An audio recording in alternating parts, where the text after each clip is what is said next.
In this video, I'm going to show you how to transfer Solana from Binance to Trust Wallet. Open your Trust Wallet, right?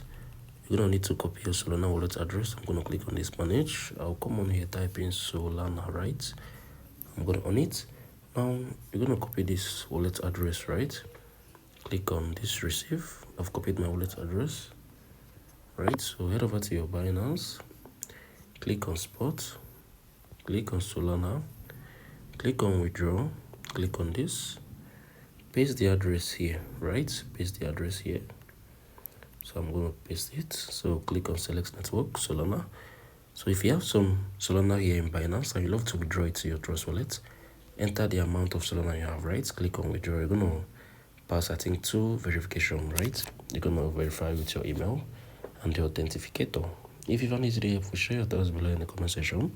I hope you'll find this video helpful. I'll see you in the next video.